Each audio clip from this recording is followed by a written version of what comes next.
దేవుడి నామానికి వందనాలు. మీ అందరికీ నా వందనండి. ప్రభు మనకి ఈరోజు ఇస్తున్న వాగ్దానం యోబు గ్రంథము 5వ అధ్యాయము 17వ వచనం. దేవుడు గద్దించు మనుషుడు ధన్యుడు. Praise lord.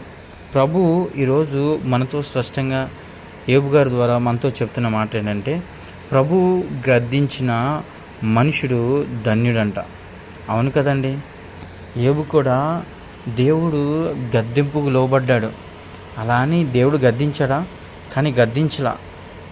దేవుడు ఒక శ్రమను పంపించినప్పుడు ఆ శ్రమని తను పాజిటివ్నెస్తో తీసుకున్నాడు, నార్మల్ వేలో తీసుకున్నాడు.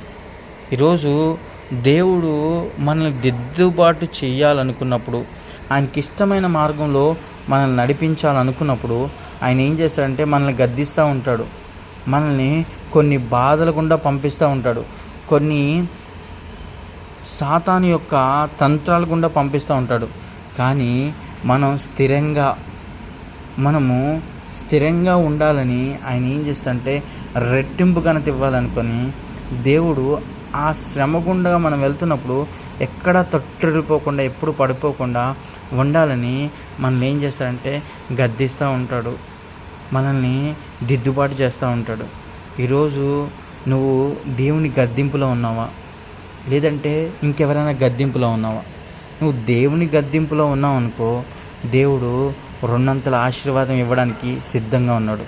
నువ్వు దేవుడి గద్దింపులో లేకుండా, దేవుని దిద్దుబాటు లేకుండా నువ్వు కానీ నీ సొంత దిద్దుబాటు, నీ సొంత గద్దింపులో నువ్వు ఉంటే దేవుడు ఏం చేస్తాడంటే రెండంతల ఆశీర్వాదం కాదు కానీ, రెండంతల ఘనత కూడా కాదు కానీ అసలే ఆయన పట్టించుకోకుండా వదిలిపెట్టేస్తాడు. దేవుడు ఒక మనిషిని గద్దించాలనుకున్నాడు. ఎవరంటే పౌలు జీవితంలో దేవుడు గద్దింపునిచ్చినప్పుడు ఆయన ఆ గద్దింపుకు లోబడి దేవుని పరిచర్య బహు విస్తారంగా చేశాడు. అలాగే బైబిల్ గ్రంథంలో సౌలును కూడా దేవుడు గద్దించాడు. ఆయన గద్దింపుకి సౌలు లోబడలేకపోయాడు. దేవుడు ఇచ్చే మహిమైశ్వర్యాన్ని పొందుకోలేకపోయాడు. దేవుడు ఒకటి చెప్తుంటే ఒకటి చేయడం, దేవుడు ఒక బాటలో నడిపిస్తుంది, ఇంకో బాటలో నడిపిస్తాం. ఎన్నిక లేని గుంపు, ఎన్నిక లేని వాడు అయినా కానీ ఎన్నిక లేని వాడిని ఎన్నుకున్న దేవుణ్ణి గద్దింపుకు లోబడకుండా ఉన్నాడు.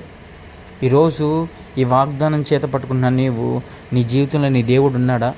నిన్ను గద్దిస్తున్నాడా? నిన్ను దిద్దుబాటు చేస్తున్నాడా? దిద్దుబాటు, గద్దింపు ఈ రెండు ఉన్నాయి అంటే ఖచ్చితమైన నిశ్చలమైన ఆశీర్వాదం అనుకుంటుంది. ఆ రెండు లేకపోతే సౌలులాగా విడిచిపెట్టబడతాం, సౌలులాగా విడవబడతాం మనం. సౌలు దేవుని గద్దింపుకి, సేవకుడి గద్దింపుకి లోబడలేకపోయాడు. సేవకుడి గద్దింపుకి ఎప్పుడైతే లోబడలేకపోయాడో తన సొంత చిత్తాన్ని ఎక్కువ చేయడం స్టార్ట్ చేశాడు. సమూయేలు ప్రవక్త వచ్చాడు, సొంత చిత్తాన్ని ఎందుకు చేస్తున్నావు, నేను వచ్చేంత వరకు వెయిట్ చేయలేకపోయావా అని అడుగుతుంటే, నేను దేవుడి పనే చేసింది కానీ ఎవరు చేయాలో, ఎలా చేయాలో ఒకటి ఉంటుంది. దేవుడు దానికి సపరేట్గా నిర్ణయిస్తాడు. ఇజ్రాయెల్ గోత్రాలు 12 గోత్రాలు ఉంటే ఒక గోత్రాన్ని మాత్రం సపరేట్గా చేశాడు. లేవి గోత్రాన్ని మాత్రమే చేశాడు. మిగతా వాళ్ళందరి 11 గోత్రాలని సపరేట్ చేశాడు. ఈరోజు ఈ వాగ్దానం వింటున్నాం మనము, ఈ వాగ్దానం ఆలకిస్తున్నాం మనం. ఈ వాగ్దానం చేత పట్టుకొని దేవుడు గద్దింపుకి లోబడుతున్నామా, దేవుని యొక్క దిద్దుబాటుకి లోబడుతున్నామా? ఈ రెండు మనం చేసినట్లయితే దేవుడు మన జీవితంలో గొప్ప కార్యాలు చేస్తాడు. ఆయన గద్దింపు, ఆయన దిద్దుబాటులో మనం నడిస్తే ఖచ్చితంగా దేవుడు మన ఒక మంచి మార్గంలో నడిపించడమే కాకుండా, శ్రమ గుండకి వెళ్ళకుండా, వేదన గుండకి వెళ్ళకుండా, కష్టాల గుండకి వెళ్ళకుండా ఎప్పటికప్పుడే మనం సరిచేస్తూ ఆయన గద్దింపులో, ఆయన దిద్దుబాటులో మనల్ని నడిపించుకుంటూ శ్రేష్టమైన ఆశీర్వాదాలు మన మీద, మన కుటుంబాల మీద దేవుడు ఉంచునుగాక. ఆమేన్. పరిశుద్ధుడైన దేవ, ప్రేమగల తండ్రి, ఘనమైన దేవ, కృపగలిగిన రాజా, నీకు వందనాలు, స్తోత్రాలు దేవా. ఈరోజు ప్రభా ఈ వాగ్దానం చేత పట్టుకొని మేము ప్రార్థన చేస్తుండగా ప్రభా, నీ గద్దింపులో మేము ఉండడానికి సహాయం చేయండి. నీ గద్దింపుని ఎరిగిన వారు ప్రభా అయా రెండంతల ఆశీర్వాదాన్ని మీరు దయచేస్తారు ప్రభా. అయా మేము మా సొంత గద్దింపులతో ప్రభా లోబడనొల్లని వారంగా మేము ఉంటే ప్రభా విడవబట్టబడతాం ప్రభా. అయా మేము విడవబడే వారంగా ఉండకుండా ప్రభా అయా నీ కోసం ప్రభా ఎదురు చూసేవారంగా, నీ మీద డిపెండ్ అయ్యేవారంగా ఉండడానికి సహాయం చేయండి. నీ దిద్దుబాటులో మేము పెరిగేవారంగా ఉండడానికి సహాయం చేసి కృపలో మమ్మల్ని జ్ఞాపం చేసుకోండి దేవా.